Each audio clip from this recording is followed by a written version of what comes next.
Hi, my name is Paul Mathew and I'm the founder of Everleaf non-alcoholic aperitifs. I'm also a bar owner and before all that I used to be a conservation biologist. So Everleaf's a range of 3 non-alcoholic aperitifs. We've got Forest Mountain, which is this one, and Marine.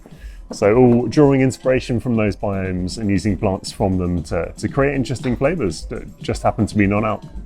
So we're called Everleaf really as a nod to my background on the conservation, because we want the plants that we use to be around forever. And that's reflected in our sustainability strategy through sourcing, through giving back to communities that we work with, through to giving back to the bartending community as well. So we support conservation initiatives. We're a B Corp now. We do things like 1% for the planet. So loads of different reasons why we want the plants to be around forever. Everleaf's been around for just over 4 years now. So we launched in dry January over 4 years ago. Really for me as a bartender to have another ingredient to play around with for our guests that wanted non-alcoholic or low ABV drinks at a time when there weren't so many. Now there are quite a few more brands, but for us at the time it was about adding diversity, creating interest and new products and new flavours that didn't really exist in non-alc at the time.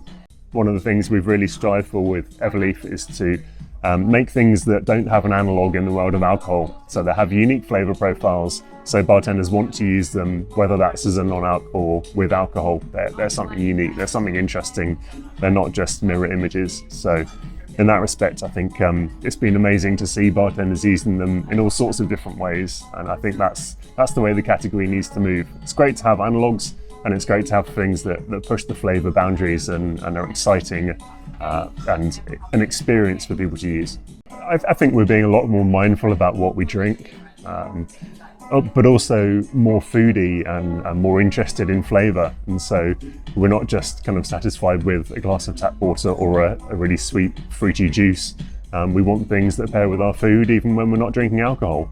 I think we're also seeing a rise in kind of blending drinkers, people that want to have some alcoholic drinks and some non-alcoholic, which I firmly categorise myself as. I love going out, I love visiting lots of bars, I love seeing bartenders and having a great night out, but I don't want to get drunk these days, and so I often mix an alc and a non-alc in the course of an evening, and I think there's an increasing number of people doing that. So Everleaf just simply can be served as a spritz with anything with bubbles.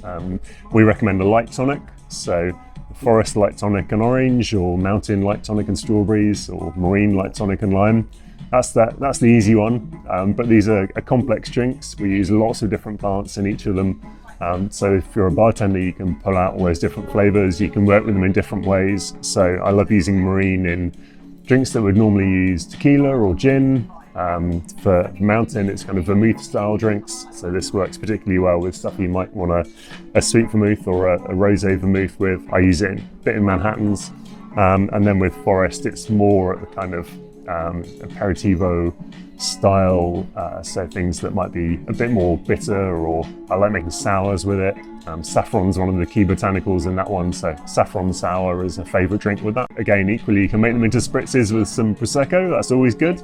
But yeah, like I say, I use this one with whiskies in Manhattans or in Negronis, cherry blossom Negroni, because Japanese cherry blossom is the key ingredient in this one, which means this is a great time of year for us with all the cherry blossom out. Making a big show of that this year, working with places like the Horticulture Society at Wisley and Brooklyn Botanic Gardens we're doing some work with as well in New York.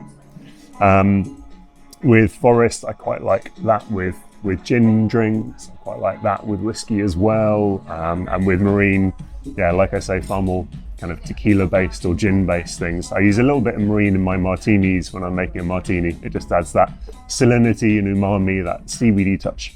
There are thousands and thousands of edible plants out there. I would love to do more. I'd love to look at different biomes. Really, we're concentrating on these 3 for the time being. It's a lot of work as it is, but I would love to experiment, and we're going to look at doing some limited release stuff. I'm actually going out to Madagascar next month for the vanilla harvest. We use Madagascan vanilla in Forest. So I'm going to go out and see that being grown and harvested, and hopefully find a few interesting ingredients there as well that we can do something special with.